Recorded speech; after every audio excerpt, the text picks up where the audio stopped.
So, voice. Hello. It's good only now. You talk.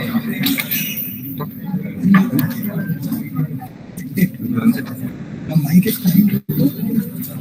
The mic is there. That's good. But I'm still the mic from here. I'll still be there.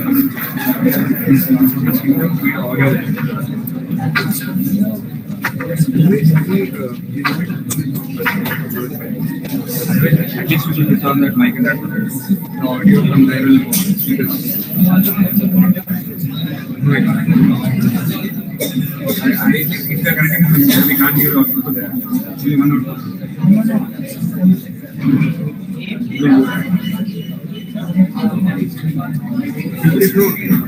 I think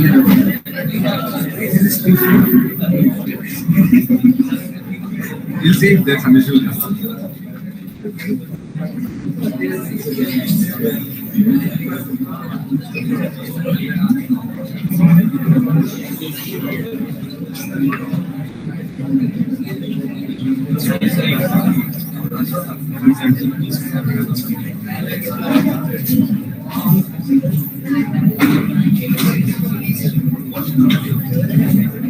Well, students, we'll start anytime. There is some for the generator set that we have to see the timing for it. You want the power from UPS? You know, generator now. The vice president given the people.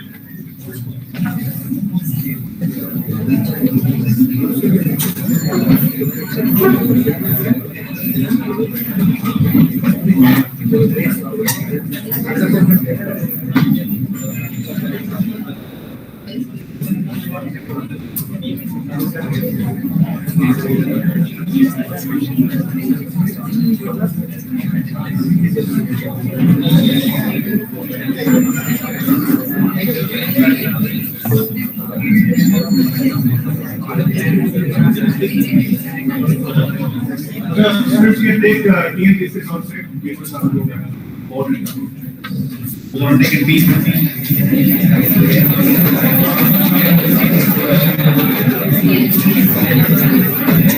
But do come in. We will take attendance.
a generator which didn't start on time. You had a UPS which was there, and if required, probably we'd all have gone out and had this, had the weather been conducive. So that strength we need to leverage, and we will have a better appreciation of the thermal issues, thermal challenges, which at the moment our electric vehicles are facing, which is also a great opportunity for learning. So as I said, it is a opportunities and challenges. There are lots of opportunities and there are a lot of challenges. What is life without challenge? If everything is absolutely, it goes as planned, there's no fun. Absolutely no fun. The reason why I enjoy interacting with all of you is that you throw up a lot of challenges. My title is very long and funny like my name, but most important is strategic initiative. My biggest strategic initiative is interacting with you. Because I learn every day. My learning started, in fact, after I graduated. Then I realized, I studied. I was not a very good student like you. Then I had to study a lot. And I continue to learn from students like you. And thank you for the opportunity. Please feel free to note down your questions. Or if I'm going too fast, please don't hesitate to stop me. And then we can take it further. A brief introduction of ALTAIR, where I come from. See, I understand most of you are in first year, second year, third year. It's absolutely right time for you to understand. So far, you have worked very hard as individuals. You have competed with each other and you have come to this esteemed university. It's a major accomplishment. But as you move forward, when you step out, there are very rarely an opportunity where you will work as an individual. The opportunity is always working as a team. Similarly, there is a very rarely an opportunity where you will work exactly in the same discipline, mechanical engineering, production specialization, additive manufacturing as a subject. No. So you will probably work together as mechanical, structural, chemical, civil, electronics, electrical, computer, all of you together will work and develop products. So there's all multi-physics, multidisciplinary activities which will happen. So our future focus is the simulation. Like we all have experienced the simulated world of what happens in the market. When there is a 48 degrees temperature and there is a power failure and you have all windows closed, what happens? You have just seen a part of simulation. It's a replication, not a simulation. It was replicated here. So that kind of thing, our company specializes in simulation. That means whatever you can experience physically, we try to create an environment, a paradigm where you can actually virtually experience and develop it. Why is it important? We will learn as we go further. And you will be hearing a lot of this terminology as you pass out, as you go through each of the semester. And it is very important for you to stay glued to the technology which is evolving, which is emerging. It's not just the conventional casting, forging, mechanical engineering, carpentry, electrical. No, that is only beginning. Past, you will learn and you will leverage more on that. This is briefly about our company. Our company is a global organization with presence in 25 countries. I take care of technology part, technical operations, and as I said, strategic initiative. That means working with students, one of the most important. Now, we work in several verticals and horizontal. You name it, we are there. We have 12,000 plus customers. We are in automotive, aerospace, consumer goods, defense, you name it. Any product which you use in your regular lifetime, we are there. So we leverage several technologies. These are some of them. As you start working further, you would know. Today's topic, I would actually restrict myself to the startups. Sometime later, when we get opportunity, we will talk about what is this product development and how it is done, how do you leverage the simulation technology, all those things we'll discuss later. The reason why I wanted to talk about startup, probably 4 years down the line, some of you will be promoters of startups. Some of you will be entrepreneurs who will start startups, which will grow, which will have a breakthrough technology, like it could be a Tesla, it could be like ALTAIR, it could be any of those, it could be a product, it could be a service, it could be a solution, it could be just an app which helps startup vehicles, electric vehicles, any of those. You could be employees, you could be suppliers, you could be vendors. There's a whole lot of ecosystem which is there in the startups. So 5 years back, we got into the structured interaction with startups. We have been working with all the major giants, automotive, you name every automotive company worth mentioning, which has got large R&D product development forces. They use our technology. Similarly, aerospace and all that. So we saw that these are all established companies with lots of people, lots of infrastructure to manufacture, develop and all that. Then there are emerging startups. They come out with totally innovative products. So we wanted to make sure all our solutions are geared up to meet the startup requirements. Your requirement today is a lot more different than the requirement which we had 40 years back, 30 years back. Okay, as a user today, you're not looking at a vehicle to take you from A to B. You're actually looking at navigation, you're looking at infotainment, you're looking at noise reduction, you're looking at several things. Earlier, it was just fuel economy. If you had seen earlier ads, I don't know how many of you have had a chance to see, go and look at it. In Hero Honda, there was a product called Sleek, and it had a tagline, fill it, shut it, forget it. And the whole motorcycle was sold because of 80 kilometers per liter. And then Maruti came, then several vehicles came. The whole tagline was fuel economy. Now, fuel economy is one of those things. Now, sustainability, emissions, carbon, everything has become important. Your awareness to save the society has become very important. You take pride in using a vehicle which pollutes less. It has nothing to do with whether it is a branded or whether it is cheap vehicle, costly vehicle. No, it is, am I polluting or am I reducing the carbon footprint? How am I contributing to society? How am I leaving the earth to the next generation? That's what has become a major agenda in most of the countries. We are also getting into the same thing, and electric vehicle is a good platform for us to learn. Incidentally, my first vehicle interaction with electric vehicle, 1984. Most of you probably were in, I don't know whether you were in schools or whether you were in toddler, or some of you, I don't know, 84. That vehicle which I drove, the first electric vehicle, it was a Matador van. You probably have not seen a Matador van as well. It is Tempo, Bajaj Tempo used to make Matador vans, and that powered by DHL motor and batteries. It was so heavy, so heavy. That was the technology at that time. Now you look at the technology which is there.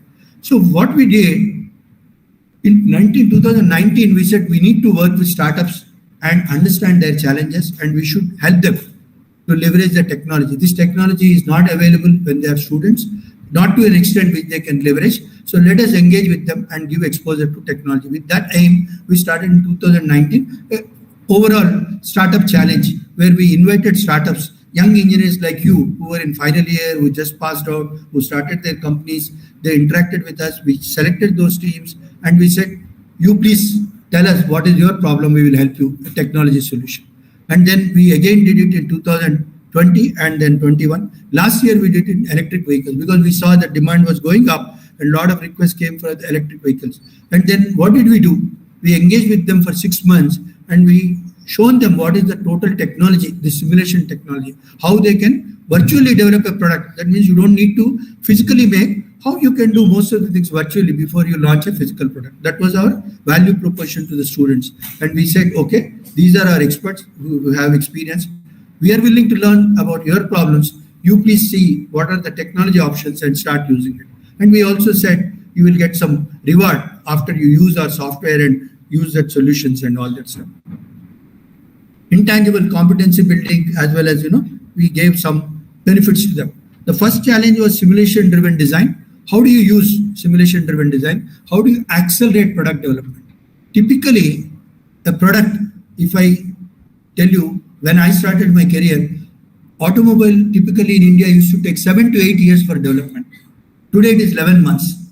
The best company develops a totally new product in 11 months, 11 to 18 months, maximum 18 months. A cell phone gets developed probably in 6 weeks. So there is so much of reduction of time because everybody has new expectations. There is competition, there is cost reduction, there are a lot of pressures. So product development time has come down. Product development time means from the day you say that this is what is required for a customer to the finally a product launched and sold and used by the customer. That is the cycle time, right? And then how do we use electronics, embedded systems, Okay, and you have learned about IoT, AI, and ML. You learn more about them. How do you use that? And then we went and partnered with the organization called Startup India, where 70,000 startups are there today. They're all registered. When you get a bright idea, go register there. You will get opportunity to participate and learn more. These were the different vertical industries. When you pass out, apart from software coding jobs, there are hundreds and thousands of very exciting core engineering jobs. Don't miss out on that. Don't miss out. There is so much of excitement. In 40 years, I didn't have a dull moment. I never got, but have a dull moment. I was happy to get an opportunity in automotive, aerospace, several products. So you have a lot of industries verticals. There is heavy engineering, there is robotics, mechatronics, pharma, healthcare, several industries, manufacturing industries are there. In first challenge, these are the people who won. There was a company which made motors. There was a company which actually developed a device which looks into driver's eyes and continuously tracks easy alert, easy dozing off. If he dozes off, it will actually shake him up. It will make him alert, and it kind of contributes to safety. There was another industrial tiller, very interesting product developed by students like you in Maharashtra. And then there was a product called SAEISS, as this has developed. It's a drone. When people go for swimming in the ocean or the seas or any of the swimming pool, when they drown, a lifeguard has to jump in, go there and rescue. There is a time lag, so that people might lose their life. So this drone can be sent without any human being, swimming and reaching that person, and quickly become accessible and save life. That was the first startup challenge. Second were more focused on motors and the very efficient transmission for a bicycle and a dishwasher. This was developed by some of the IIT people because they saw that in their cafeterias that dishwashing was not very hygienic. They identified an opportunity. They developed a dishwasher. Initially, it was a huge dishwasher like a room, and then later on, with leveraging technology, they made a very compact one. Toddy sapper, can you think of it? The toddy sapper, somebody climbs a tree and saps the tree, toddy from that. There's an interesting opportunity, and they did that. And then we connected them to our Malaysian customers who do that for the palm trees. So this kind, and there is another guy who developed a physical support for the legs. So actually, I really like this product because I have got 11 broken bones in my body. In terms of testing, I broke so many times. And this guy, I said, I'm your user. I'll give you a lot of inputs. So wonderful products. And then, as I said, last time we did for the startup challenge. And during this process of engaging with startups, we realized what we know, what we can give is only small part. We need a lot of partners to help the startups. So we brought CII, which is a confederation of industry body, which has all the major industries, like close to 15,000 major industries are part of CII. They know what is required for making plastic parts, sheet metal parts, all kinds of industries are partners. So we brought them in. We brought ARAI, which is a testing agency, certification agency, which is in Pune, and we brought IIT Chennai, which does a lot of research in battery, as a partner. And these were the winners. This is a small, cute vehicle, Ingo. It's a scooter. It looks like a child scooter, but there's so much of technology which has gone in, starting from the weight optimization, handling, brakes, battery, everything. There are tons of technology. The second one, very close to my heart, students from IIT Chennai has developed a vehicle for differently abled people. They said they have a lot of difficulty in getting into the vehicle and coming out of vehicle. They made a wheelchair which can get docked, and then it becomes that mobility platform. Then it can take you. Read about it, wonderful vehicle. And then the third one is a Kratara, which is a vehicle, modular design. You can make your own, the type of vehicle which you want, whether sports type, any other modification you want, you can make that. Very flexible platform. All these people used our technology. Now, when you become entrepreneurs, when you become employers, when you look at innovation, what is the first question which comes to my mind? What is the easiest thing? Look at something which is there, make some minor cosmetic changes and come out with the vehicle. That is called integration, incremental improvement. There is already something, you do some major minor modification and then come out. Or total innovation. iPhone was an innovation. Mobile phone itself is an innovation. There is a product which came with in between mobile phone and there was a product called Palm Pad, very short life. That Palm Pad used to be address saving device for you, and Probably you need another phone to call, you will only pull out that. Earlier, even a Casio phone, Casio lap, this, calculator had provision to save the numbers. It was like that. Not much of value. The customer didn't accept it, went away. So first question, are you prepared for innovation or are you just want to integrate? Every product what you see has gone through innovation. Only then it has a breakthrough, it has a major success. You look at anything, whether it is a black and white TV to current TV is what you get. Communication side, whether you are wired communication to your Bluetooth, Wi-Fi, every area, every product, every aspect in our life is amazing innovation. You just have to keep your eyes and ears open. Uber, Ola, is innovation. It actually has removed the necessity to buy vehicles. The biggest competition for the automotive manufacturing came from Olas and Ubers. They considered them as a threat, not as another manufacturer. Okay, that is the power of innovation. So you have to decide, are you going to innovate or are you going to integrate? So that is the first thing. When you innovate, what is the differentiator? There are already 100 two-wheelers in the market. What will be your new differentiator? All the products which you saw, they are innovators.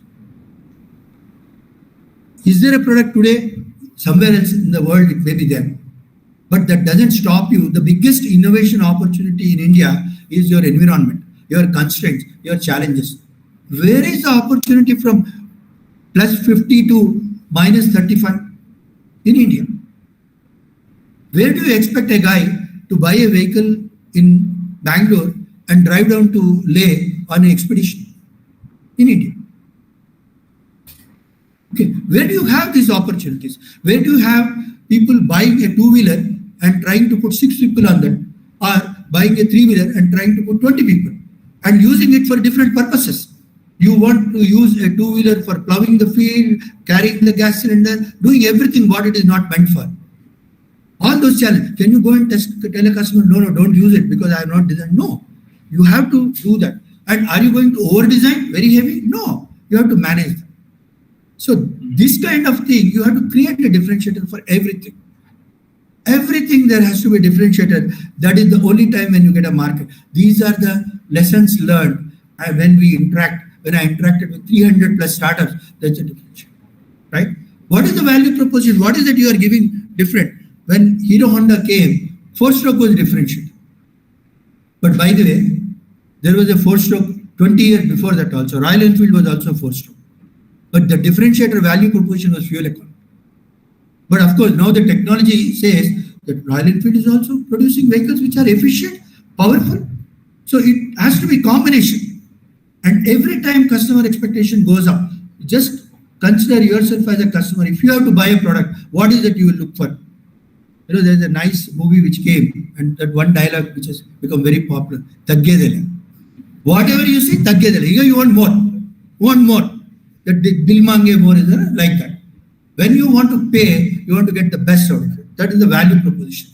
What is the core? Do you want to invent how rubber is made and starting making rubber also, the seat also? Do you want to make spoke? Do you want to make everything? There may be hundreds of parts in a product like automobile. Are you going to work on every one of them? Or you will work on motor controller? Or I will work on a tracking device where this vehicle is there? Or I will work on a simple mechanism to say whether the battery has juice left or it is going to die? Or I will tell them where there is a platform for them to change and swap the battery. So that, what is that you are going to focus? Are you going to make a tubular foam, sheet metal foam, composite frame? Are you going to make a 3D printed frame? Are you going to make large volumes of 100,000 or are you going to make frame for 20 pieces? Everything is a core. You have to focus on that core. Core is very, very important, right? It could be anything, doesn't matter. Whatever you make, that can be a core, but you have to be the best, the top on that. In-house development, do you want to give it to everybody and just integrate? So we know, we saw the price which when we import without absolute understanding, validation, certification, making sure it matches Indian requirement, we are paying very heavy price. Very heavy price. Most of the vehicles which have come from outside, which have not just vehicles, any product which you just import and do not see how it is used use case is what we call. The use case, if you don't validate, then we are in for trouble. So even if you decide to give this particular product for development outside, you need to understand. You need to understand, you need to know what is required. And then you can be the best guy to ask for what is required. In-house, outsource, buy, or hybrid. When we are building a house, you're not going to make cement in your home, isn't it? You're not going to make brick yourself. You're going to buy them. You're going to outsource architect. You're going to outsource for electrical. You're going to outsource for air conditioning. Why are you doing it? Because that is their core. And what is our core? User requirement is my core. What I want, only I know. How I would use, only I know. I know whether I'm a left-hander, where the door should be used, whether my wardrobe should have a handle or not, whether it should have a lock, numerical lock, digital lock, face recognition. I know my requirement. So you have to be clear about what is in-house and what is outsourced. Lean and intense. You have opportunity for both. There are people, 5-6 member teams, which have developed fantastic products like drones. You saw in the Republic Parade, those drones, they were developed by a small company. They were not developed by huge companies. The size is not, actually this electric vehicle and the internet, they are the biggest, they have democratized the product. They have democratized the knowledge availability. Today, you have the same access to the internet where a R&D engineer has in a bigger company, or an engineer who's studying in IIT, or a Harvard, or a Stanford has the same access for the internet. It is up to you. You explore and mine whatever you want. So you can be an entrepreneur trying to use 3D printing facility available here and motor testing facility available in Osmania University and some climatic chamber which is available in DRDO, testing facility available in ARA, contract manufacturing available in one of the suppliers. You can be just 4-member team, 5-member team and become very successful. What an exciting thing, isn't it? You don't have to think about all the time getting into 9-to-5 job and doing that what has been told. You open your mailbox, get to some job. If there is no job, you get confused. If there is a power breakdown and if there is no SMS message and what to do, you're confused. No. You are innovative, you can do that part, right? So you can develop today products with combination, collaboration, leveraging the infrastructure available around with you, and government, this Atmanirbhar, Make in India, all these programs are fantastic opportunities for you guys. Absolutely brilliant opportunities. 40 years back, they didn't exist. Even established players, when they wanted to come out with new products, they had struggled. So you have that opportunities, please leverage them. Is it gut feel or is it experience? So most of the time when I go to Baha, when I go to Shell, when I go to many places, so I get pretty excited when I see the wonderful work being done by the students. Then I also ask them, do you think a gentleman with 30 years of experience and no academic education, can you do this formal education? Can you do better than us? Is experience valuable? Is technology valuable? I told you when I started my career, 8 years was a product development time. 3 years was testing. I went to Ladakh, I went to Jaisalmer, I went to Amritsar, I went to all the places and experienced this extreme cold climates and all that stuff. Because that was the only thing available at that time. Now, it doesn't make sense. It doesn't make sense. I can simulate everything at a component level. I don't need to wait for the vehicle to be physically made, which actually comes after 4 years or 2 years. I can do it after 3 weeks, 4 weeks. I can test a pedal, I can test a clutch pedal, clutch application, brake application. I can find out what is the temperature rise in battery without waiting for the summer. Wonderful, isn't it? So it is important to have combination. Leverage, learn from the experience. And who is going to give us the experience? Big Brother. Who is Big Brother? Google. For everything you don't know, just ask that guy. He'll tell you. Look at it. Physical or virtual. So most of the startups with whom we engaged initially, they had physical prototype. So the moment they get an idea, everybody is so excited they want to make a physical prototype. So we actually sat with them and told them, you must make a physical prototype, but at the appropriate time. Making a physical prototype is an expensive affair. It needs tools. If you just fabricate and make it, it is not production intent. It is not design intent. You just buy the set of parts and make a vehicle. It is not production intent. Because first of all, you can't buy parts from outside which belong to other manufacturers and assemble a vehicle. It is IP violation. You can't do that. If your product succeeds, they will take royalty. If your product doesn't succeed, they'll still sue you. Okay? So that is the experience. So when, of course, it is too early for you, but again, I would say a good opportunity. Most of the people, when you look at making a product, am I too fast? Am I too slow? Are you with me? Okay. So when I want you guys to answer a couple of questions. Okay. Let's say we want to make a car, all of us together. Car design is available. Okay. It is good. We all have done a good job. Car design is there. And we got 3 prototypes also made. We went outside, got 3 prototypes made. From that time, if you want to manufacture, how much time do you think it will take? There are 3 cars. There is this water bottle. If you want to produce this water bottle, reproduce and make few products like this, or any of the product which you see, what is required first? What do you think is required? What is required?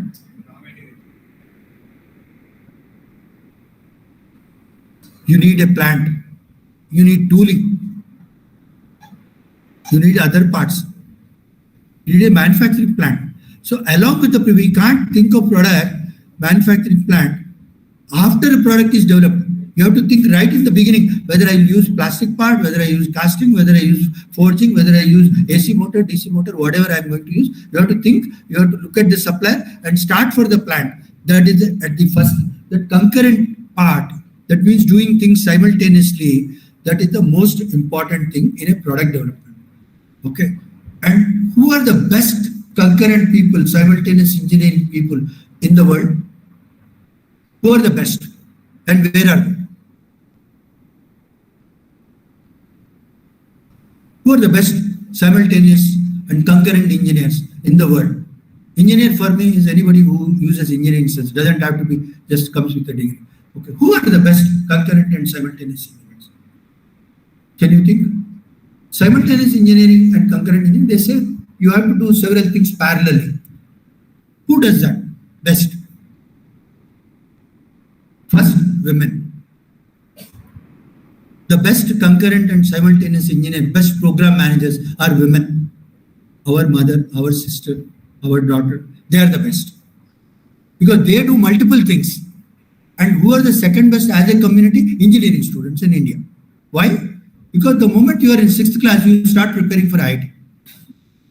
The moment you get into intermediate, you look at SAT, MAT, MAT. The moment you get into engineering, you look at GRE, GMAT. You're not just doing engineering, you're parallelly looking at GRE, GMAT. The moment you get into one company, parallelly you'll make resume for the next company. So there is nothing more concurrent anywhere in the world than what our engineering students do. So wherever I go, I tell them that if you want to hire the best and the principal who has a past experience, hire an Indian engineer. You will get that concurrence. We can do multiple things together. We are writing intermediate examination. We are looking at IIT, cracking IIT. We are looking at Ramaya. We are going to Sri Chaitanya. We are doing the Fitch, everything parallel. And also we are participating in Student Fest. Baha is there and all those things are there. And our resume gets padded so well, it looks like an employee. When you want to hire an engineering student in India, it almost, I get confused. Is he going to come for employment or is he an internship? So the best concurrent engineer. So the whole product development in simple word is doing things concurrently. That means you have to look at the dealerships when you are making a vehicle. You have to look at the service centers. You have to look at the battery charging. You are looking at everything. And look at the opportunities. I just talked about few. Irrespective of your faculty, whether you are a civil engineer, mechanical engineer, electronics, doesn't matter. Absolutely doesn't matter. You will get into one of these roles. First, you will become an entrepreneur. You will either make a product or a solution or a service. You might become a consultant. You will get into marketing, branding, advertising, any of those. Business development, account management, resource management. The biggest challenge today, electric startups are facing is the resource. The technology has changed. You don't need internal combustion. You need You don't need how to manage exhaust, how to manage cooling radiator. You need cooling of the batteries. You need lightweight. All those technologies are changing. So you want resources with that technology. Customer relationship is very important. Okay. Maintenance, customer service is important. You see that if you give them a product and spares are not available, if something goes wrong, he's not able to use, he's not going to be happy. If he buys a 2 lakh rupees vehicle, 200,000 rupees vehicle, and you are not able to use it, you will be very upset, isn't it? You want to call up service, that service guy is not there, you're not going to be happy. So all those things are opportunities. Program management, that means planning end to end. As I said, planning for a complete product to be launched. So that part, project management, data sciences, that means collecting the customer usage data. How many times will you apply brake? How many times will you apply horn? Where will you park? Will you drive 200 kilometers? Will you drive 50 kilometers? Will you drive with 3 people? Or will you carry a gas cylinder? All those things are data points for designing. All they are important. Market research, benchmarking. Who else is making this vehicle? How can I make a better vehicle? Design, development. All those things are the areas. And this virtual validation is the area where we specialize as an ALTAIR, as an organization, and we help the companies to do that. Process development, as I said, not just the dealerships, not just the product, not just the everything together, up to the service tool. You should have a tool to change this, take out the wheel. If you have a different wheel and different fastener, you can't change the tire. I had one vehicle. I drove close to 179 vehicles before I moved out of my testing job. 179. And from a 30cc vehicle to 8 axle, huge tank transporters, tractors, you name it. I was very lucky, very, very lucky. And I drove a vehicle and I went to Gandipet and there was a puncture. I wanted to take out the wheel and I realized I first have to take out the exhaust to take out the wheel. So I have to take out a bolt on the exhaust, turn it and then take out the wheel. And I also understood what is Pokaik at that time. You can also assemble that wheel in a different direction and make sure that the nozzle which is there, every rotation it will touch. And it will shear off from the tube and we will have an accident. Simple thing, isn't it? No rocket science, but attention to detail. That is product design. And you can be part of that. All of you have a chance to become a part of product design. Very, very exciting, I would say. Manufacturing, gigs, fixes, sourcing, vendor development, several parts. As I said, automotive have hundreds of parts. Every bolt, the bolt which goes on its steering column is as important as the engine. Just think of it, that shears off, you can't steer, gone. Think of the tube in the brake, it falls with something and brake fluid leaks, gone. Brake pedal, small pin, lock pin, which is not bent, which doesn't lock the pedal, gone. And they are a common between IC engine or electric vehicle. So all those things are assumed to be taken care. Don't assume that. Don't assume anything because there is a human life involved. Every product which we develop, there is a human life involved, the user experience involved. So don't assume, do a good job. So these are fantastic opportunities that are available. Tons of opportunities. People are actually screaming. They have money. They want to hire people. They want to hire engineers who are capable of working. They want engineers who are ready to work, not learning still. By the time you pass out, you have a most exciting expectations from the outside. Those people are expecting you to work as good as a 4 years or 5 years experienced guy, and they are expecting you to train them. And I also, by the way, expect to learn a lot of things. When I give internship with any of them, I still mentor students personally because there is a lot for me to learn. So I give them a lot of assignments and I have a lot of expectation. I keep asking them. I don't tell them anything. Rarely I tell them. I keep asking them, you please tell me how it works, Go study, let me know.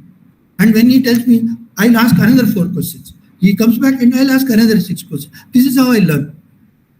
Okay. And today industry is, I am a representative of industry. This is what industry expects. When you climb the stairs, when you log in, they expect you to ready to deliver. Because there is a cost, isn't it? When you hire a driver, if he says, you have a Mercedes, you have a BMW, if he says, sir, I'm interested to learn, I will learn, and then I will drive, I will learn carefully how to park. Are you happy? Will you allow? So a lot of people say that, no, I should be paid. Absolutely no question. You should be paid market expectation. But we should also deliver as per the market expectation. Do you agree with me? Would any one of you hire a driver who will try out on your BMW, try out on your fantastic expensive bike, who will learn very diligently, very nice guy, he will say, good morning sir, good evening sir, he will every day come in uniform, salute, but he doesn't know driving. Are you okay with that?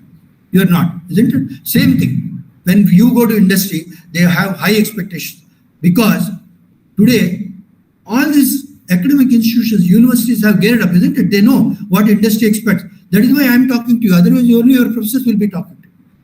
The reason why these industry interactions are put in place is to understand what industry expected. Industry expectation is growing, and that's not a bad thing. That's a wonderful thing. Because by the way, you are going to, half of you minimum will be employees. You will hire engineers. Then you will say, I have to teach this guy everything. You won't be happy, isn't it? So be prepared for that. So these are so many opportunities are there. Now let us look at which are the major problems of EV industry. Challenges, again I will say. Range.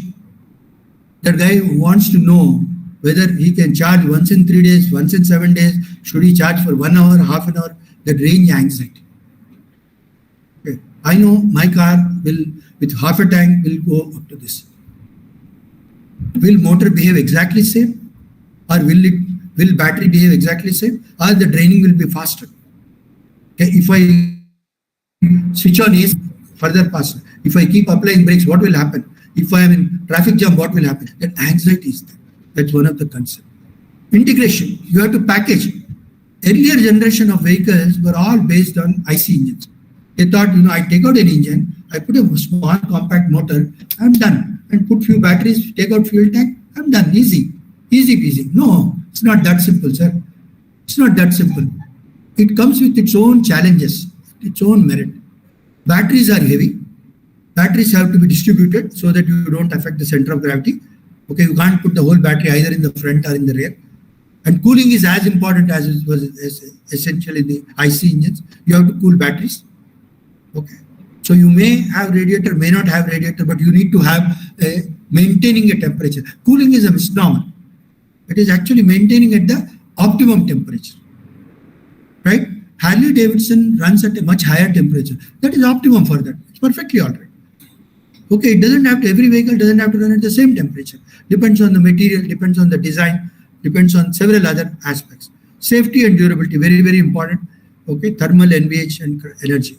So whatever we are going through, these small challenges, every product faces. So I've been, as I said, I've been very lucky to have a very exciting job. I see so many products, but I have still yet not seen a product which is 100% perfect. Maybe the product which is 100% perfect is probably human being. That's all. I can't think of anything else. It's the programming is the problem.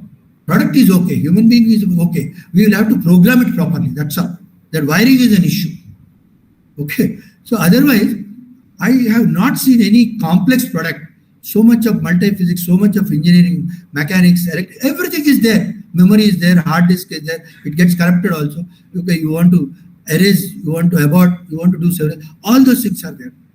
So there are no products because for the simple reason what I have learned, my little bit of learning, why it cannot be 100% product. Simple thing what I have noticed is when you develop a product, when you test a product, you take 100 use cases, 200 use cases, 5,000 use cases, 10,000 use cases. Can you make 10,000 aircraft to test before you launch? You can't. Can you make 1 million cycles so that you test, because there will be 10 million cycle users and there is always something unique about each of the individual user. Each of the individual user, whether it is phone, whether it is your laptop, whether it is your pen, every one of us are a unique customer, unique use case. All of them cannot be replicated. There will be a situation, there will be always a challenge which the product is not exactly made for, because it is generic. It is to the large population, not 100%. Not all those millions of potential users, right? So there will be always an opportunity for improving the product. Always there is a additional requirement where you will enhance the product. So that continues. So what is the best way of doing as much validation as possible? Simulation. Because you can't make 100 cars. Initially, when in my first job, second job, we made lots of cars, 2-digit, 3-digit. Now people don't make single digit, not more than 4 or 5, homologation, final testing, that's all. Even approval, aesthetic approval, how you will touch and feel, that is done virtually. Because there is a provision, there is a technology to help you. How you will see the road when you sit in a buck. It is technology is there. You don't have to make a windshield, you don't have to make a vehicle tire to do that part.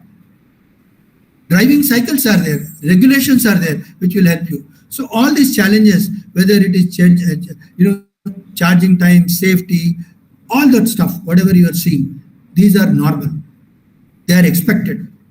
When you see a challenge, that means you are on the right track. If you say everything is easy, I will make and that guy will buy and we will go for an IPO and we will issue shares and we will become rich. It doesn't happen. It doesn't happen that. You may get a lot of bookings, but end of the day, customer will drive the vehicle, feel happy or unhappy, and your next booking is based on what he speaks outside. So that is very, very important, right?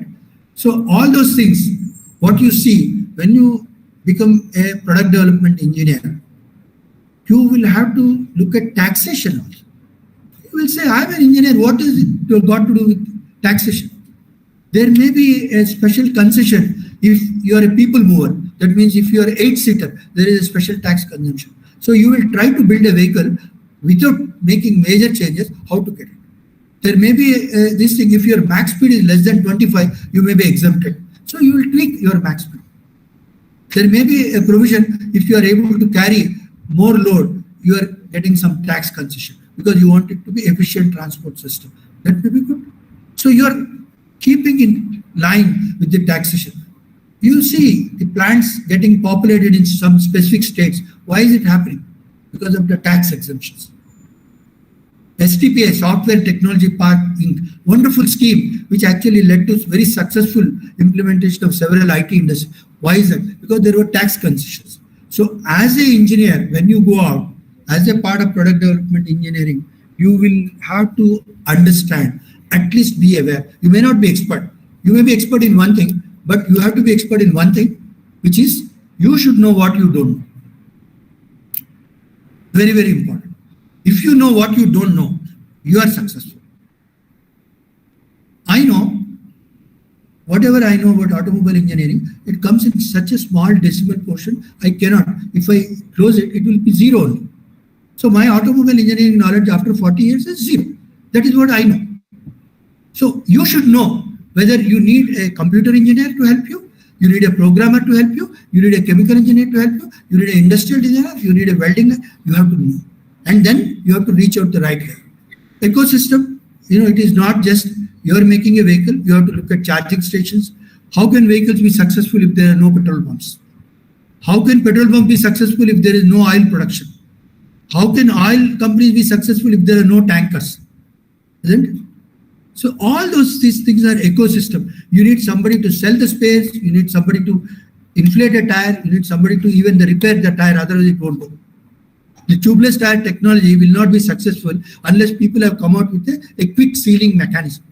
Simple example, isn't it? But very, very important. The ecosystem, understanding the ecosystem is very important. So when you are drinking this water in this bottle, your ecosystem, how are you going to scrap? If you are not going to dispose of, after 1 week, you will have a heap of this plastic. Right? So ecosystem is very important for every product. I think of the whole presentation, this will be probably the most relevant and most important for you. Please look at it and feel free and ask me if you don't. So this is how products are developed. First, a guy comes up and says, there is a requirement for a safe vehicle, or there is a requirement for a phone which retains charge for 4 days. That is a customer requirement. Okay. Since we are talking about automotive, let us talk about automotive example. A guy comes and says, we want a very efficient vehicle, cost-effective vehicle. So that the question comes, what is cost-effective? Is the cost when I am buying? Is the cost for parking? Is the cost for charging? Is the cost for space? Which cost? The cost of operations, which includes all of them. So after cost of operation, if the vehicle has to be efficient, it should be fuel efficient. It should not need too much of air conditioning gas every third day, and the spare should not be changed every 6 months. Okay, oil should not be replenished in transmission every 4 months. Clutch should last more than 100,000. All those things will come. So you have defined fuel efficient, you have defined durable, you have defined safe. And regulation is, you don't need to define it, is mandatory. Without regulation, nothing goes to market. So with these requirements, if a vehicle has to be fuel efficient, it has to cost you less. What should happen? Your battery should be lighter, vehicle should be lighter, so that it can go longer distance for a single charge. So you are talking about a motor, battery, vehicle, every part weight. So then you are cascading the fuel efficiency to the weight, aerodynamic drag, power consumption. And then you are cascading it to motor, battery, door, tire, seat, all the 16, 19 systems, their weight, their durability, their functioning, their cost, all those things are important, right? And then from a motor, you will go to winding. From winding, you will go to cable. From seat, you will go to seat mechanism, 4.5 seat mechanism. You will go to component level and you see what a component needs to be designed for. It should be designed for so many cycles, which gets translated to 150,000 kilometers at that temperature, that usage condition. That deliberate usage, this abuse, this regulation, all those things. So you go down and develop at a component level, and then you assemble as a subsystem, then you go for it. Everything has got a component. You will be surprised how many components this bottle will have. Okay, let us look at it. This has got a cap. This has got a ring. This has got a paper. This, all these things. At least 5 components I can think of. Simple water bottle. And every vehicle, every product, what you look at, it will have hundreds of components and raw material, which could be sheet metal, it could be aluminum, could be copper, zinc, anything. So there is so much of thing which you will do at component level, then fix at system level, validate, subsystem, validate, then go for a product, validate, then launch. That is the product development cycle for anything. You don't just look at a vehicle and measure 1 to 1 and make a vehicle. No, you understand. That is why reverse engineering cannot be just dimensional. It has to be based on process, cost, material, function, everything. So that is how it works. By the way, am I too fast? Are you able to understand? Is it Greek and Latin? Is it okay? See, my challenge is that I don't prepare notes. The reason I don't prepare notes is I can't read my handwriting. The only person who can read my handwriting is today at home. Okay, my wife. Okay, without her, I can't read what I have written most of the time. Okay, but one good part about me is that if I write the same thing 10 times, 65 to 70% of it will, the rest of 35% is different every time. So that is my challenge. So I can't write, so I can't prepare and come and speak to you based on a note. So I speak as the flow goes on. So if you find it not matching with your requirement, please don't hesitate. Okay, let me know. Is it fast? Okay. So first thing for any product, as I said, you have to specify the specifications. How much gradient it should climb, what is the maximum speed. Okay, for electric vehicle also, no exception. Like when you buy a phone, you see all specification, isn't it? But only interesting thing, what I have noticed is that it is like us, that we are expected to do several things. Every product also is expected to do several things. So you look at a phone, we want to take pictures, we want to hear music, we want to send mails, we want to do several things in addition to using it as a phone. Same thing with automobile. It is not any longer place A to place B. It is your identity. It is your emotion. Okay, it will manifest your way of life. If I see a vehicle, I know how much he likes. You see some vehicles scratches all over and everything. No. So the way people maintain their vehicle, the people they drive their vehicle, there's a difference that talks about their personality, their passion. Right? Every product, it is not just vehicle. Any product which you use, it talks about your attachment to do that part. Right? So you do that specification and you do the feasibility. Can I fit this motor? What should be the wheelbase? What should be the size of a door so that, everybody can get in. All of us can get in. Will the luggage space have space for 3 boxes, 4 boxes? These are all specifications. And then initial design, what is the capacity of battery, all those things, whatever you're seeing, it will happen. And then the performance, durability, safety, regulation, environmental, you name it, that can be simulated. All the phones which we have are simulated. I'm happy to say most of it in our software. When you drop a phone, some models, they break out into different pieces. That is simulated actually. You can put together, the force required to press fit is simulated. So you can simulate everything, manufacturing, processes, casting, forging, any of those things. Even fitment.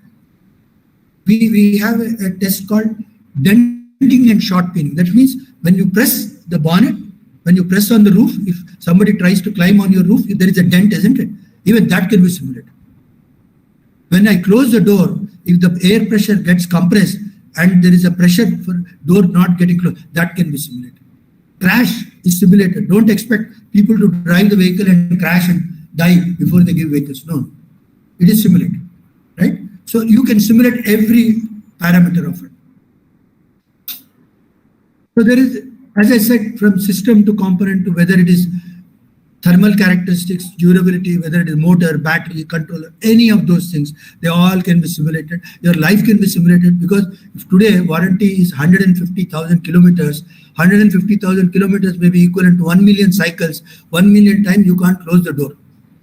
For Ola, Uber, you may have one kind of door closer. For your personal car, you might have only 4 times in a day, right?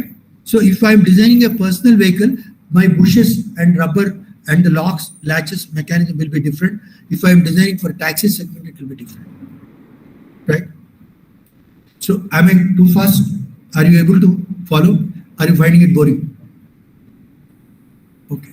So as I said, with the technology, with the years, if you really see map from 1983, I don't know why it's not there, to currently, it actually started, you see the gray portion, the top portion, gray portion, that is physical testing. This is where I started my career in India. Of course, whatever I started probably happened elsewhere in the world 30 years back. But I was still fortunate. I worked with some good companies, so I could get exposure and learn. So this physical testing, I worked for 20 years on physical testing where you have to run the vehicles on test tracks. Like, I don't know whether you're familiar with Baja. There are several tracks which will absolutely shake the fellow, and it will break the bones, and it will make sure that he is vibrated a lot more than the vehicle. Okay, that kind of environment. Initially it was roads, which was very risky, then the tracks, then it was very difficult, and all the parts other than intended will fail. You want to test a rear view mirror, your shock absorber will fail. You want to test a motor, your tire will fail. Something else will fail. So you want to test a specific component, then you take them into the rigs, hydraulics, servo hydraulic rigs, pneumatic, electrical, all those rigs were there. And then rigs were not simulating the user condition. Then they came the dynamometers. That means vehicle will run the way it runs on the user condition and gets vibrations and all that stuff. Very expensive. Biggest problem, without vehicle, without part, you can't do anything. You still have to keep praying that the other people work and produce a vehicle, and then you work on it, and it fails, you go back to the cycle. That is how the physical testing is coming down, and then simulation is going up. See, from 80s it started. I started my career in 83, right? So simulation is going up. And the basic CAD portion is coming down because you're not doing so many iterations. You're first doing the simulation and then selecting what is the right design. And then innovation is very important. It is no more just reproduce. You have to have a differentiator. You have to have a product which is different, a unique value proposition. Then only it is. And the same thing is applicable to all of you. Every one of you, when you go out, you have to have some unique value proposition. And trust me, you will have. I have no doubt. All of us are inherently born with some strengths. We need to actually go through, revisit, scan, and find out where is our passion. And then you'll enjoy. Right? Then you are not really worried who will fire me, will he get me more money, less money. They are all incidental. You will get, they will hire. Where else they'll go? You are the best guy. You will go like that kind of confidence you will get. So now in this product development technology, data-driven design. We are no more going with an assumption in India, every vehicle, there will be 20 people sitting in 3 wheelers. No, we will look at the data. Last 5 years says there are only 4 guys sitting in auto, or 7 guys in a 7-seater. Our cars also, there are only 6 people, and there are 4 cars in people who have 3 members also. Somebody has 2 cars also. So we are no more that kind of country where every vehicle has to be designed for 20 people. That is abused, that is over-designed, that is not a very efficient design. So it is changing. It is all data-driven design.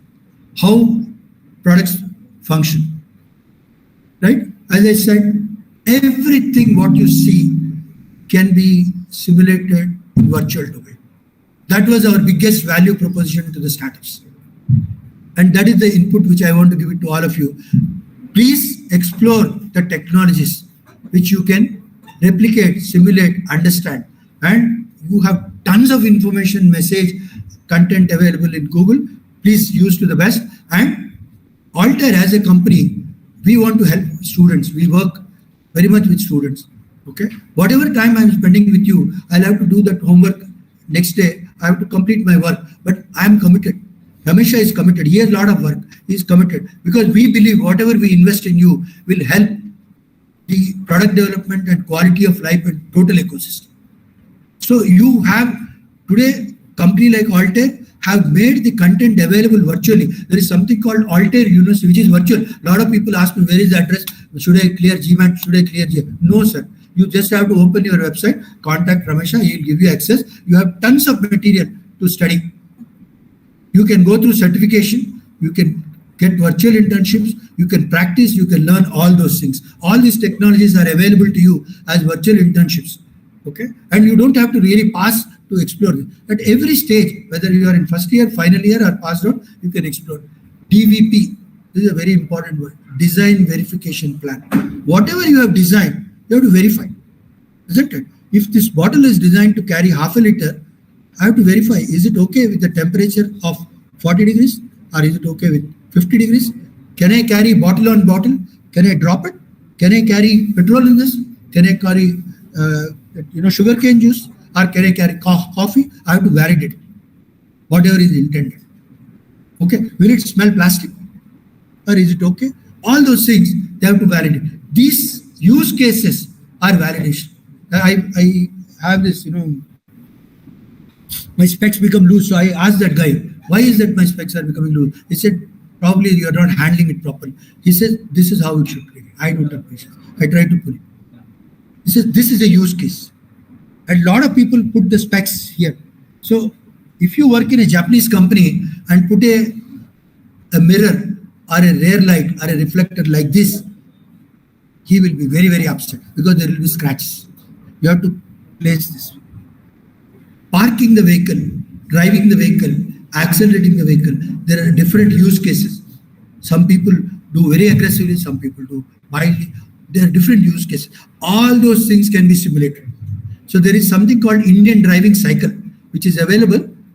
The way we drive, the way we stop at the traffic lights, all those things, the data is available, and you develop a vehicle, you take on a dynamometer, it can be simulated. You bring it to our platform, it can be simulated. Okay, whether you cross a bumper, a speed breaker, or you get into a pothole, apply a brake, you get into a pothole and try to come out with a higher acceleration. All those things can be simulated. Explore that. And this technology is evolving. Whatever could not be done 1 year back, there's a lot of change. It is exploding like very fast. So keep learning, right? So there's so many hundreds of DVPs. If there are approximately close to 1600 plus tests for a two-wheeler, 16 to 1800, I will say, type of vehicle. Out of that, 30 to 40% can be very easily simulated. Some you have to understand the physics, how to hold, where to apply load. That's a bit difficult. Starting from main stand, how the vehicle is parked, to the loading, how you sit, everything can be simulated. Right? These are some of the challenges. I think, shall we take some questions? Yes, sir. There are some queries that what in Google Meet. Okay. And you know this, then you go to students. Sure. Okay. So, and just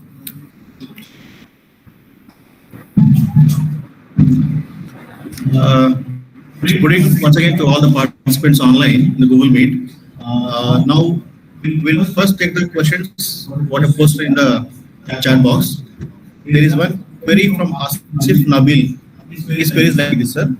Can you explain the trend for using generative design in the industry from the data available within the company? I'll repeat the question. Can you explain the trend for using generative design in the industry from the data available within the company? Good question. See, one is, as I said, incremental improvements, small changes. What are small changes? Changing the thickness, changing the material, changing the process. There is a part which is forged, right? So you want to make it cast, or you want to make it sheet metal, or you want to make it composite. You are exploring. Then there is a thickness issue. These are all the incremental improvement. And there is one domain of working that could be durability. You have found a failure when that guy is driving at 60 kilometers per hour and this failure is there. So you want to do an improvement. One question. You are driving at 60 kilometers per hour with additional load in extreme high temperatures on a slippery road. There are different variants. Okay. So now you have got all these additional inputs. When you have products, when you have a family of products over several years, you have inputs from the users. If you have structured well, your data collection from the warranty, from the field usage, from your marketing, service, manufacturing. Manufacturing guy will come and say, these tolerances are not easy to maintain. It takes a lot of effort, it consumes a lot of power, or I have to go only for machining. So these are the inputs which the manufacturing people are giving. Users are saying that, it is not easy to drive your vehicle. The temperature is going up. Or is saying, I've got problems in cold starting. All those inputs are there.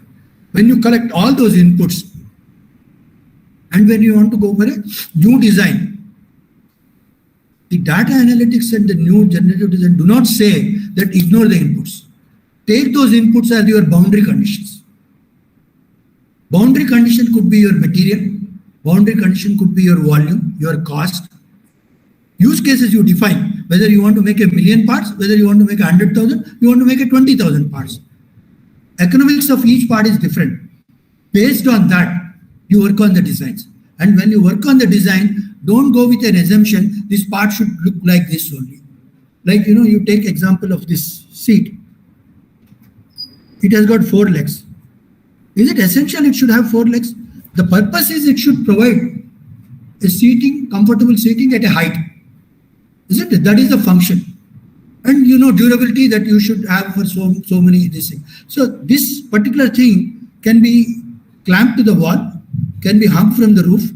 The requirement of 80 kg person sitting on the seat is available with you as a data point.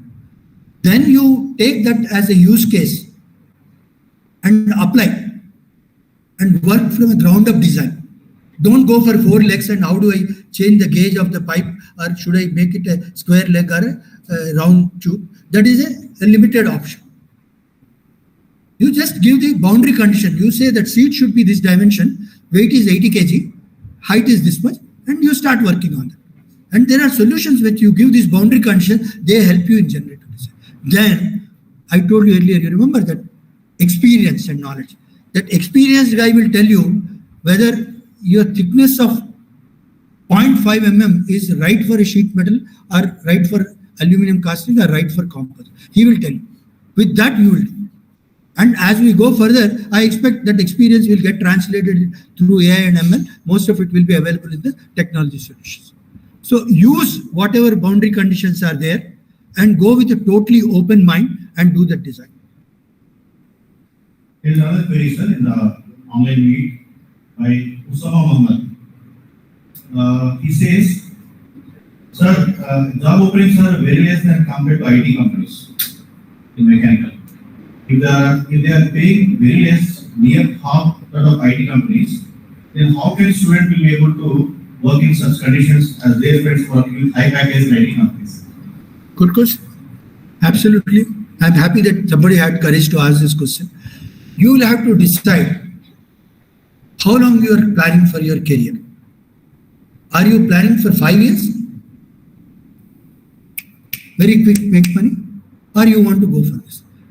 More than that, first you have to decide what is it I enjoy max. Today you are in whichever branch you are, some part of it, because some personality you looked upon and he was a role model, he did computers, and we all see that Satya Nadella is successful, so we want to become a software engineer. One. Or we say Elon Musk, we want to become electric vehicle expert, another. So there are role models who will influence us. But when you start exploring where as I am repeating it, the opportunity to explore is a lot more. Today, my question to you is, are you really clear what is your passion? What is your call? What is it you enjoy? Is it engineering? Or is it sourcing? Or is it finance? Or is it service? Or developing an app? What is it? Once you know, that should be taken at a higher weightage. End of the day, it is your wisdom, what you want to do. Okay? But if I look at, there are opportunities in every field. I'm not saying that there are more opportunities here, less opportunities. There are products which are getting developed. Software itself cannot develop a product. Software is an enabler. Technology is an enabler. The core manufacturing companies, when they prosper, they are our customers. They are the people who buy software. They are the people who engage us. Okay, it helps us to improve the productivity. It helps us a lot of things. But core engineering still stays, and it will change its faces. Mechanical has gone further into instrumentation, production, mechatronics, robotics, so many things. Are we saying should we stick only to mechanical? We are not saying that. Okay, this will go through several phases. My suggestion is that please see what excites you. So in the long career of 40 years, money will come. It will not go anywhere. If you are definitely, money will come not for your sake, but the other guy's sake. When he finds you are adding value, he is willing to pay. How people are changing jobs? They are being approached. It's not that they are applied. After 5 years, you start applying. I think there's something really not right. You should be so clear. Your work should be so visible. So there is no challenge for getting jobs. I had a colleague, senior colleague, who has 45 plus years of experience. He's still sort of. I have 40 years and I have a nice job. No problem. I'm a mechanical engineer. I've never coded, but I'm okay. I'm enjoying my job. It's very important for you to decide what is it. If you are looking for a money short term, you can take your decision. Long term, learning, enjoying what you do, money will eventually come. It will not go anywhere. It is there. But you should be the right guy. It depends on your job security, your salary, your prosperity. Depends only on one person. And that is nobody but for you. Whether you may be a rocket scientist, but if you are a lone ranger, it's going to be tough in the industry. You have to be a team player. So, to give you assurance, there are opportunities in every field. If you like your core branch, you don't have to do that. This is all enabler. We will learn this technology. That doesn't mean that we don't know simulation, we don't use software. We use it with our core branch. It is additional. Yeah. To add to what sir said, Mr. Usama Maheshwar, do not worry of being a mechanical engineering graduate. Please explore the possibilities. There are n number of companies who are offering higher pay packages than IT companies. Let me give an example. IDC is paying 9 lakhs, Marley is paying 9 lakhs. Okay, you have public sector units who are paying more than 12-13 lakhs per annum. So it's up to you. If you really want to get a higher pay job in mechanical sector, you can get it, but you should be able for it and prepare for that accordingly. So do not compare saying that IT is paying more, paying more. They are on par. It only depends on how you prepare, groom yourself in the 4 years of engineering. How do you go about to the college? Okay, so there are opportunities. You can get more than what you are getting IT companies, mechanical also. This I am telling as a placement officer for the engineering college for more than 14 years. Okay, thank you. Next question, sir, from Mandan Kishore. He says, sir, what is the level of FOS using electric vehicle compared to the IC engines? Because of a certain weight, the proportionality of weight to range doesn't work. I repeat. Sir, what is the level of FOS, factor of safety, used in electric vehicle when compared to IC engine? after certain weight, it says because of certain weight, the proportionality of weight to range does not work. First of all, there is no textbook answer for factor of safety. Okay, it all depends on your use case. Okay, I'm not going to define 5 is right, 10 is right. You will have to see whether that gentleman is using 300 kilometers a day or 50 kilometers a day. Is he likely to be overloaded? What area is doing and what is the function of that particular thing? Okay, so there are today provisions for you to validate a different factor of safety. You don't have to physically build. You will have to look at the optimum design, neither over design nor under design. So these iterations are very well done using simulation. So in this competitive emerging market, I wouldn't say this factor of safety is right. Because if you see, the spare policy is changing, warranty policy is changing, life expectancy is changing. People are not expecting a cell phone to be there for 10 years. Or automobile there. You see some vehicles which were 20 years old. Today, that's not an efficient design.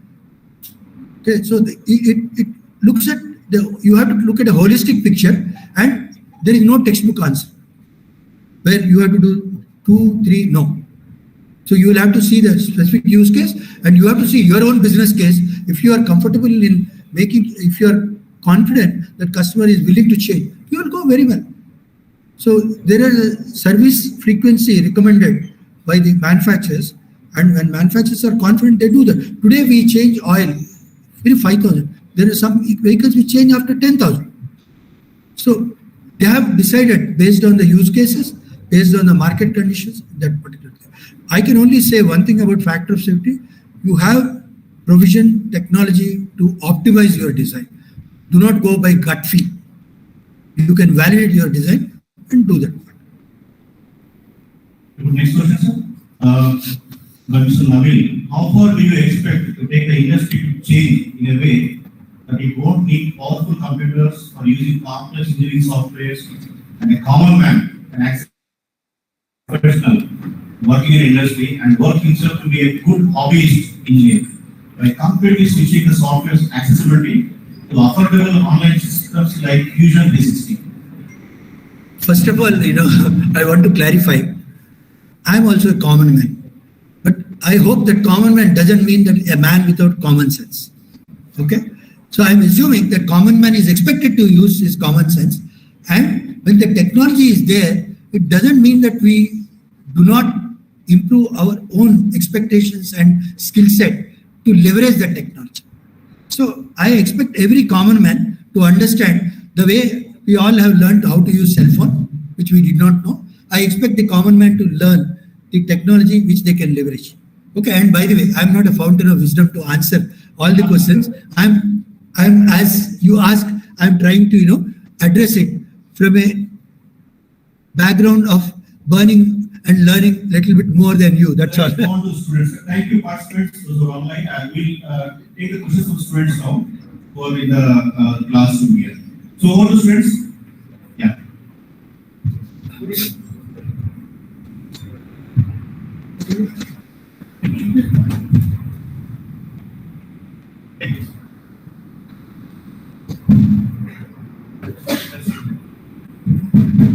Good evening, sir. Good evening. I have a question. Yeah. So there are many electrical vehicles which are being exploding, sir. So how safe is it to use them? Will they come in long run, sir?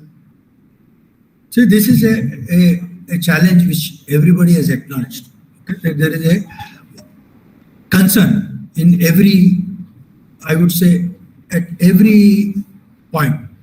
Starting from the user is being more careful, cautious, and the major stakeholders, like OEMs, they are very much aware of this technology, they're aware of this, and safety comes the first. Safety is non-negotiable. Obviously, there are certain things which are very unique to India, right? When we, as I said, when you get technology from outside, it is very important to see it is indigenized properly. Okay, it is first selected. Appropriate technology is selected. It is not the question of is it expensive, cheap, available, not available. It is it appropriate for us? Appropriate in sense, again, the use cases, the temperature ranges, all that stuff. And then the traffic pattern. So there are some challenges which OEMs are facing, and everybody, trust me, they have taken it very seriously. Whether it is government, whether it is the companies which are importing parts, they are designing, with all those things, I'm pretty confident that they would definitely work out a solution. It is not going to be, even when pressure cookers were launched, I understand there was a major hue and cry. Gas which we take it for granted, there was hue and cry. Cell phones which we use, there was hue and cry. But people over a period of time addressed all these concerns, leveraging the technology and respecting the customer inputs. And I'm sure that, with so many innovative minds working, we will find a collective solution very quickly. I don't think it is insurmountable. When you could take care of a technology like space or a biggest challenge like COVID, I don't think this would be a challenge which would be to worry for years to come. They have identified the specific challenges which are causing this situation, and most of the companies are working on it. I don't see a major concern. It will be addressed. That's my confidence. And sir, in general, in comparison to a petrol vehicle and electric vehicle, almost the price range of both of them are same. So, in case now the load of the electric vehicle can hardly take up to 2 people on it, sir, and the petrol vehicle can take 3 people. So the price is same. If it even though the vehicle can go up to a long distance, the petrol vehicle can have 5 minutes fuel on the road, but it's difficult for electric vehicles. So in general, we can say that petrol vehicle is it's more easy, it's efficient compared to an electric vehicle. So what's the difference? Like almost the price is same. If some electric vehicles, the price is more also. Again, we can start cooking with wood fire, isn't it? We can cut the trees and make the food with wood. But we all have decided to move to gas, electric stove, with a specific purpose. So every technology, interestingly, every product, when you try to develop, there is always this challenge. Cost and how do you, economics part of it, cost of using, like what you said, if petrol vehicle and electric vehicles are same cost, why should I buy a petrol vehicle? First, petrol vehicle and electric vehicle is not the question of only the economy. It is the environment, which is very important for you and me to survive first. Okay, as we want to breathe much lesser, that doesn't mean that electric vehicles do not bring any challenges of environment. Don't be under that impression. Battery recycling, there are challenges there also. We need to address. But with the technology, when the technology options are there, this situation will always be there. And as you see more and more popularity, like what happened in case of CNG. So when there was a viability, then people went for it. When you have volumes today, the volumes of electric vehicles are very less when compared to IC engines. But as you see, when the volumes grow, volumes change the whole economics. The cost of battery few years back, and if you see battery now, there's a tremendous change. So you look at the cell phones, the size and everything. The technology will be the biggest game changer. And the customers today are not buying electric vehicles just for cost. No, there are a lot of countries which can afford. They're buying fuel efficient vehicles. So they're using bicycles. Why? Environmental awareness. That is playing a major role, which is across, whether it is the richest guy or a poorest guy, it is important. They breathe the same air. You can't have the oxygen cylinder packed all the time, isn't it? So I think the environmental consciousness and technology growth will accelerate this. And you will very quickly see. And initially, the governments in all the countries are trying to assist by fiscal concessions. That, fame and all that stuff. When you import, they are giving it. Now with this Atmanirbhar, when they start making things in India, there will be cost. There are several aspects. Availability of raw material, manufacturing cost, volumes, logistics. Just a simple thing as infrastructure improvement will change your cost. If today a battery is taking 5 days to reach you, cost is different. If it is taking half a day to reach you, cost is going to be different. If it is air freighted, cost is different. If it comes by train, cost is different. All those things will together bring down the cost. It is going to be there. There is no question. It's a matter of time. Thank you, sir. Welcome.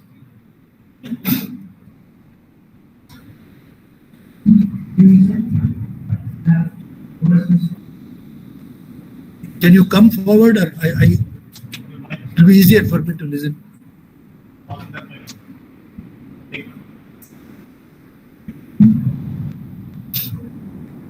have 4 questions, sir, and all of these questions are from the perspective of a third-year mechanical engineering student.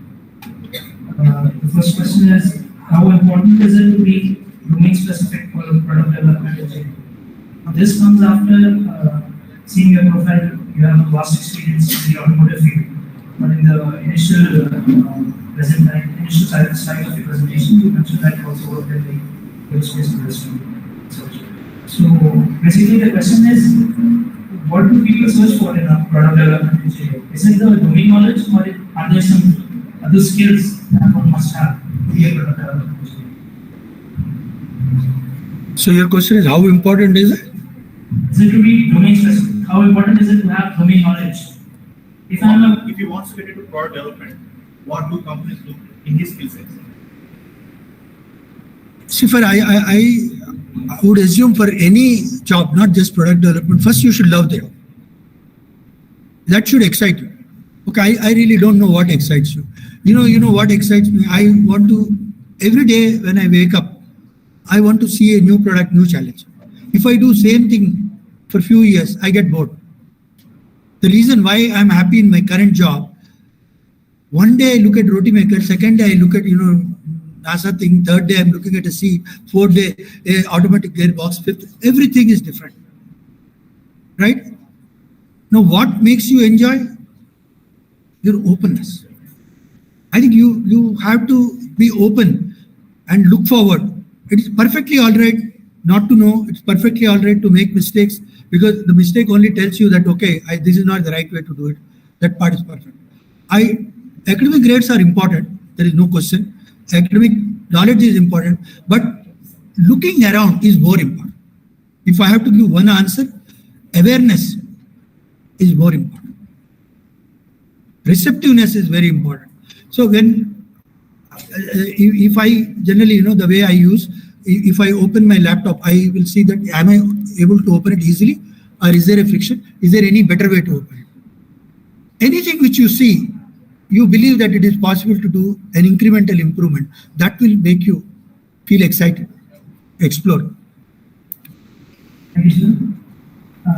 Next is, what is your view on the idea that a fresher must have shop floor experience before he gets into product development? Now, this question contradicts the fact that you said awareness. Yes, I see that you say awareness in the long run, but as I want to start my career into product development, just awareness is not enough.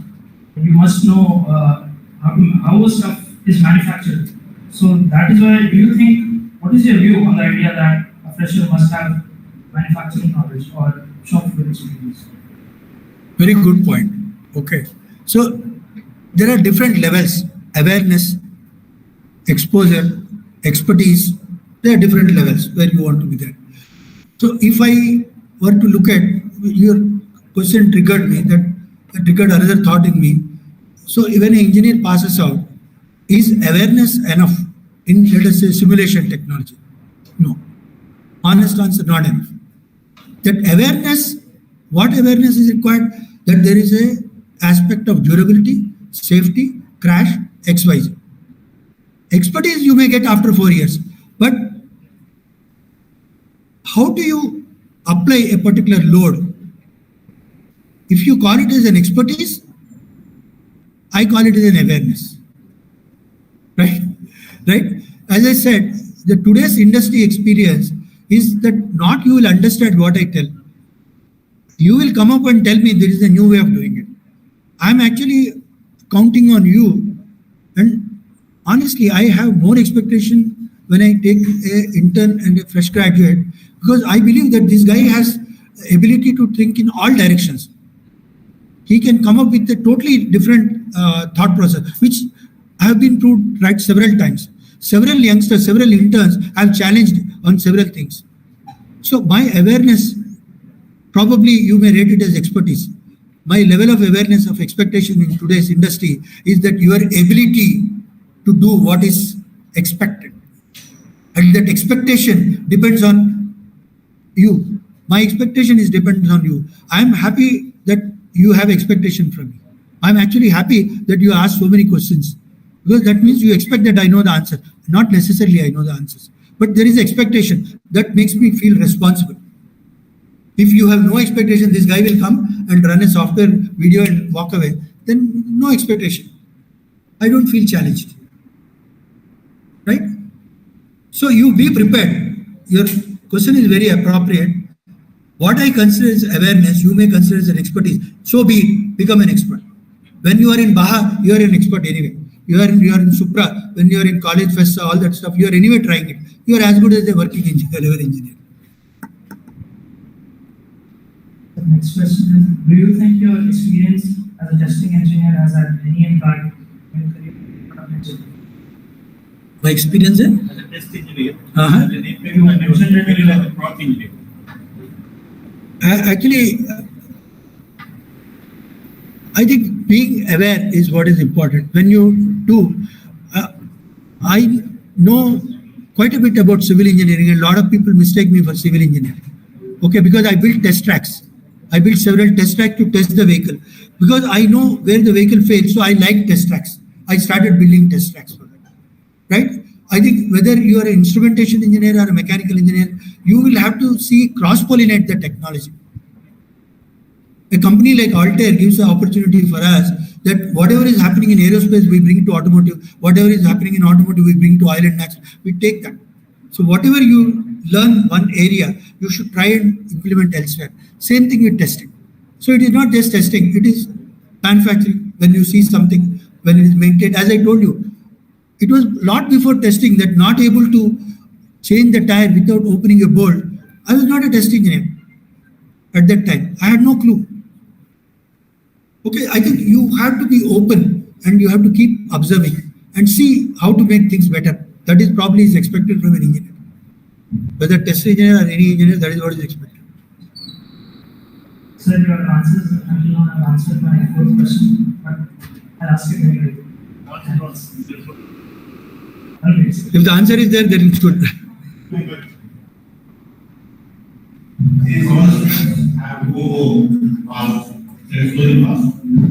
evening, sir. Good evening. My question is a simple one.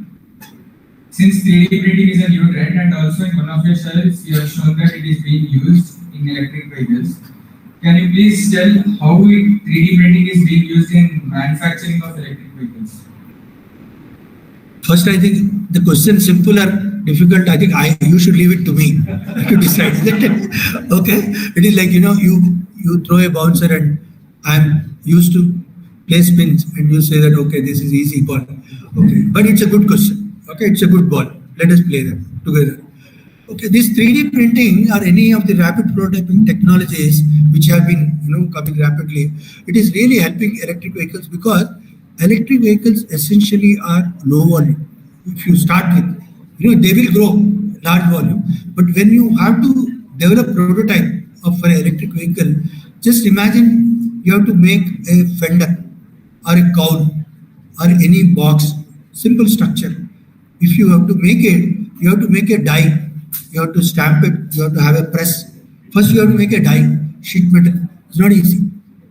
3D printing and rapid prototyping helps you to get into prototype and evaluate the manufacturing. There are different types of technologies in 3D printing. Essentially, the first benefit I saw when I was working with these people is that they can evaluate the manufacturability and they can quickly have a prototype which is validated. Okay, you don't need to wait months, years together. Right? So that is the first step. And if it is a very limited volume, let us say, okay, he doesn't have to go for complete tooling. He can try it out. And some complex parts, they may decide to continue in 3D printing. Like I understand a lot of aerospace parts, people do the 3D printing kind of thing.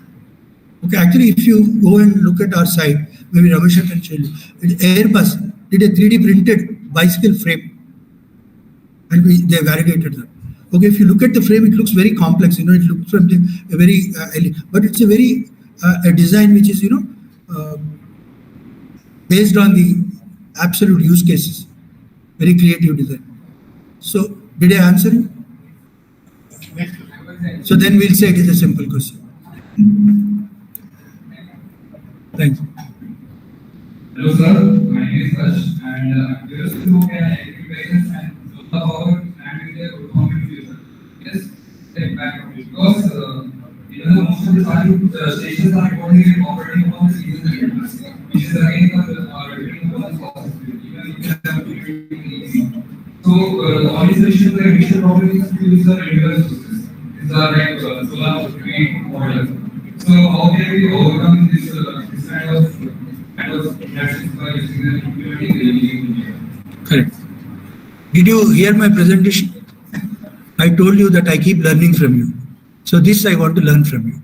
So please take my mail ID and find from Google an answer for this. Take 1 month. Whenever you write a mail to me, I'll respond to you. Let us learn together. Right?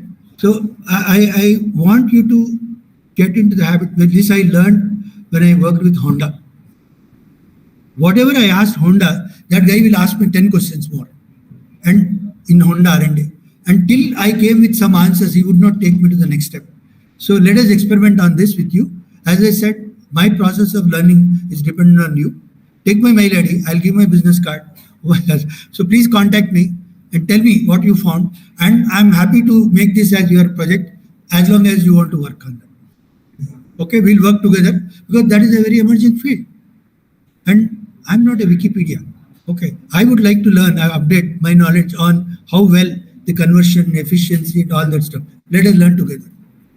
Okay, so your good name? Okay, please take my card. Let us be in touch. Thank you.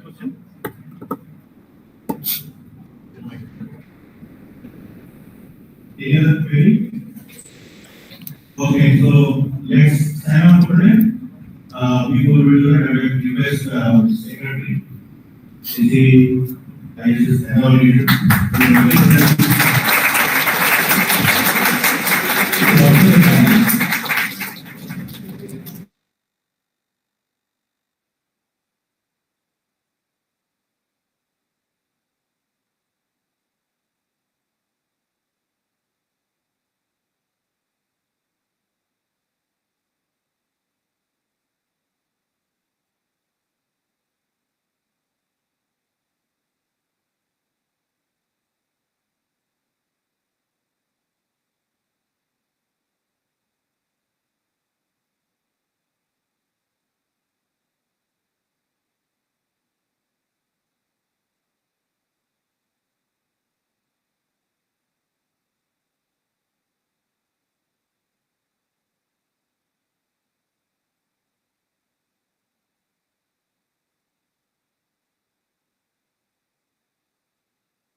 No voice, sir.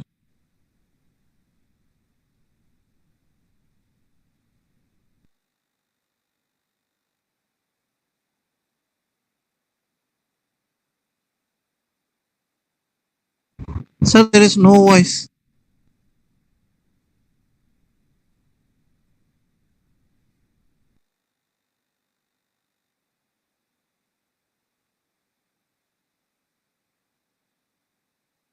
Sir, unmute, please.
Sir, please unmute, sir. Thank you all. I'm closing the Google Meet. Thanks for your patience and